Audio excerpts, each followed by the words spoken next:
Hello everyone, my name is Relax and Panic, and this is another reaction to Steins Gate Zero. It is episode 9, and you know what to do. As always, if you want to see the reaction itself, just go down into my descriptions, follow the links, replace the circumflex dot parts with real dots, and enjoy. Once you've done, feel free to come back here and hear out my thoughts about this episode. So, see you soon. For those that came back, welcome back. Now, there was quite a lot in this episode, apart from my last word finding problems. So there's multiple stuff I definitely want to talk about. So if we go through it one by one, as always, I will start off with the fact that he's back in the timeline. It seems to be the normal timeline, and interestingly, time passed. So I might guess only, but it seems like the amount of time that he spent in the other timeline passed in his timeline as well. So he jumped back directly at the same spot instead of going back to the moment when he left this timeline, which would have been a possible option, or somewhere in the past or future. That's one thing. But for me, the more major thing here is he, in this timeline, collapsed. His body collapsed while he was gone, which means normally in the past we had that he switched to another timeline and took over the body, which was moving and acting and everything to this moment with the version from this timeline, and then he jumped in, cut in, and replaced that, or overwrote it, however you want to say it. But now it seems like his soul, his memory and everything left the body and wasn't there at all, was in another timeline, and now comes back, and only when he's back in the timeline his body is moving again. Which is interesting, because that's a complete change, but a major change in his timeline jumping abilities in the Reading Steiner and everything. I can only guess that it is due to the fact that now he's using another time machine, and he's not using it willingly. He is more like a blind passenger. So someone is testing time travel and everything, and thus he has the Reading Steiner, and thus he is, well, kind of easy to transport through time, because he did it multiple times. That's why he is influenced. We had in the end of was it in the end of Steins Gate? I'm not sure anymore. Either in the end of Steins Gate or in the beginning of Zero. I think it was in the end of Steins Gate. The problem that he glitched out of the timeline all the time, again and again. I think it was the end of original Steins Gate. Because he did change timelines so often that he kind of, well, I tried to say like there is like there's a position you are in your timeline, and his position is damaged everywhere around, so that if you're like a little ball, like a little pearl or stuff like that, you easily switch out of your timeline because you've damaged the area around you that holds you in your timeline. Something like that is happening here again. It's not so negative as it was there, because he was about to lose himself all over the timelines. But it means that he's still easily influenced, so I guess that's why he's jumping. That's one thing. There was an attack on Mao's office. There was a takeover attack on on Amadeus. I will discuss that later.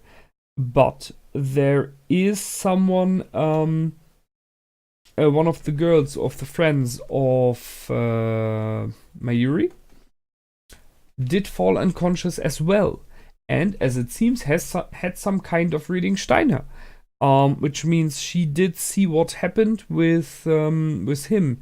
She was in this alternate universe.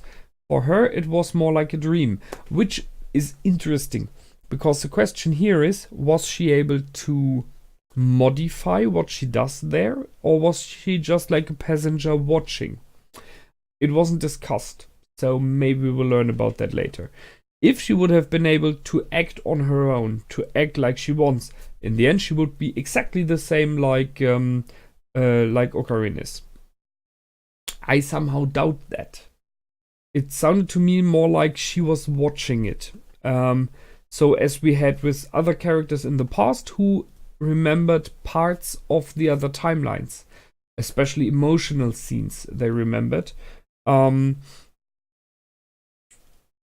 that's one thing. However, there was mentioned that there is this encephalitis, this disease which is going around, and it seems to have effects like this. Sure, we might argue there's 1 or 2 persons having Reading Steiner as well. It's a strange coincidence that it is her. And second thing, she never mentioned that she had anything like that before. And we had travels, we had jumps before done by Okarin. So I somehow doubt it. Someone else is experimenting, however. We have earthquakes and the like, and we had this information about a disease going on in one of the first episodes, possibly this encephalitis. So, just wildly guessing, what if someone tries to make people able to time jump or to remember timeline jumps, which would mean like modify people by using a sickness, by using however they do it, a disease. Or maybe they are like, that's one option, or they try like adjusting their time machine so that specific or many people can timeline jump, or realize what happened. And they're just searching for the correct settings. And while they are testing, each time they do it, people fall unconscious. It's a bit like you open up a piano and there are a lot of strings, and you just want one specific string because that's the one of your pilots you want to go through time. But you're completely unaware of how to do it yet, and you have hands as big as the piano, so you bump in and you hit random strings because you're not sure how to do it yet, thus activating different people like her. That's one thing which would explain why it happens worldwide. Multiple people are reacting to it. And while on the other hand, Okarin is reacting to it more neither all the time, because he is someone who's really good with music and hears every difference in a note. So he is easily manipulated. Whatever string you touch, you will hit him as well. I hope you understand what I mean. So I'm pretty sure this encephalitis might be something about the time jumping. We know by now that the earthquakes are due to Russia testing their machine. We know that from Susua, so it seems to be very much that she knows this is how it began. That's the thing. Then Russia was in the news, was the earthquake. Moika appeared again. I kind of like her. It's funny the way that she's interacting with people, communicating just by email. Very interesting concept. I like it. They put Maho with Faris. Okay, she seems to be a really messy girl, by the way. Talking about Maho. So one day and the room looks like, And then we had the scene with Susua. So as I said, I completely understand why she did it. She tries since days or weeks, I'm not sure, to convince Okarin to go through time. Now, additionally, she is aware that the options to go through times are limited because the power of the time machine is running out. I mean, having to run this camouflage option, this field of making sure it's not detected, will cost a lot of energy. So I guess it's only a matter of time until you cannot jump through time at all anymore. So she feels the time burning in her back. She only had so much of preparation for that, that she doesn't know how to adapt to the situation, and it is a situation where there seems to be no real solution. There is no, you just have to do this and all will be good. It's pest and cholera. You just have to choose which of those evils is lesser, and who is there to choose? So thus she is forcing this again on Okarin, trying to make him go through time, do what she hopes will solve it, by completely denying the fact that this is even if you would do it, it would be a bad choice as well. And she is pushing her stress and her anger and her problems on him here. And she does it very, very much by using a pistol, which is, I mean, whoa. She even shot at him. I mean, that something like that can go wrong. So I like the fact that Daru kind of solves the situation. Being the father, I really like his growth. I mentioned it already in the last episodes. I like how much he has grown as a character and as a person, becoming so much more adult by now. And we have this wonderful, really wonderful scene again, where I took this picture here from, with him and his daughter in the time machine, and him stating his complete belief, his belief in Okarin, that Rintaro will rise as a phoenix, that he will have this moment when he knows what he's doing. So there's a deep trust he has in him, and I really like that. This deep trust. Sure, Rintaro created the lab, so there's something in the back. Daru has seen him and Kurizu working together. He knows that there is so much more he can do. He has seen him struggle, and still he completely trusts in him. There will be the moment, and if anyone can solve it, it will be him. So this is this interesting moment again. They're friends, but there's so much more as well. Daru is the one that built the time machine. He's the engineer. Marquise is in many ways the person that created the theory behind time travel, that created the ideas how it works.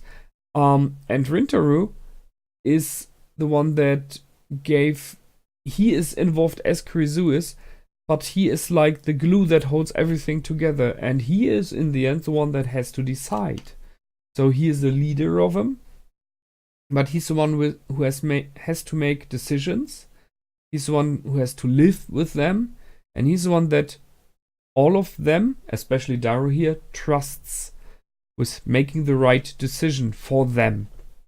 I mean that we are not talking about small stuff. He trusts them with the right decision about a world war, about changing time, influencing time, and everything. So that's more neither the biggest package you can have. So this deep trust is something that I really like, and he gives this trust to his daughter so that she understands, you don't have to worry. I, your father, who you trust, I trust Rintaro. He will do the right thing in the time that is the right time. And if he isn't doing it now, then this is not the time.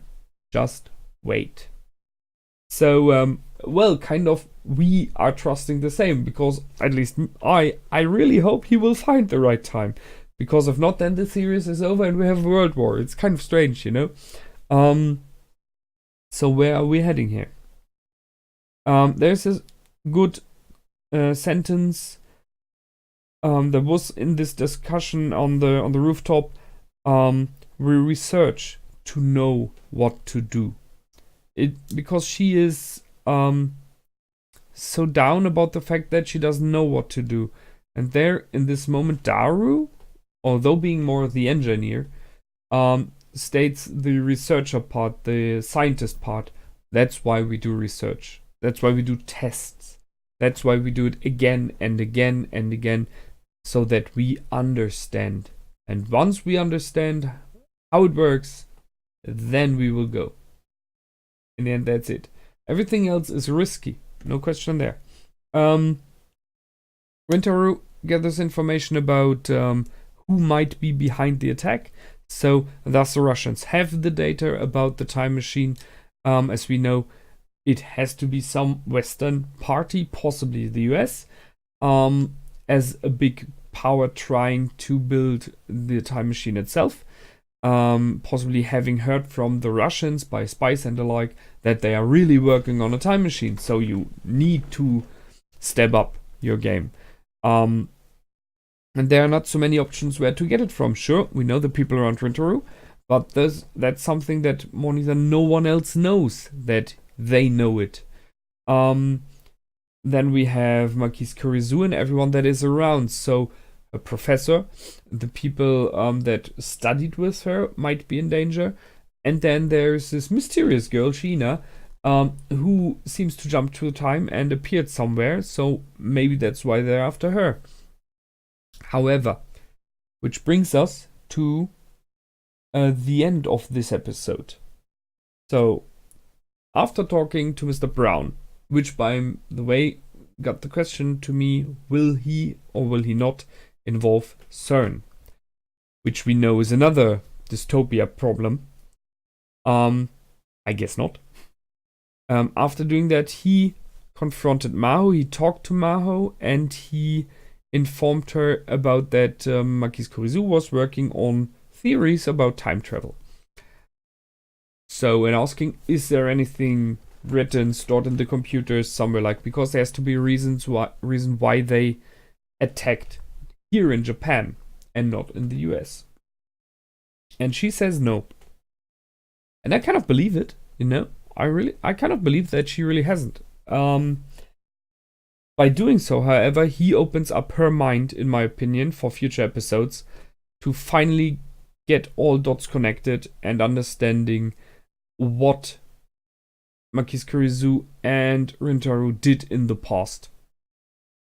So I'm pretty sure past, which wasn't really a past, you know, I'm just realizing it has never happened to everyone else, including Daru.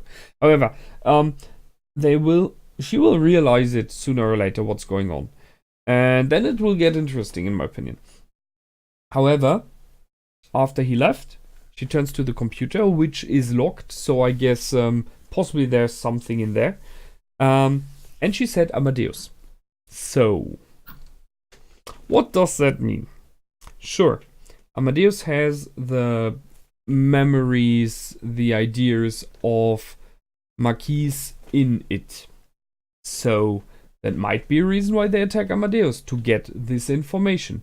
Because if they are clever, they realize that the time travel theories the Russians use are from the work of the father of Marquise Kurizu, and they might very well make this jump, understanding it's not his, it's possibly from her, because she died there, and then he fled.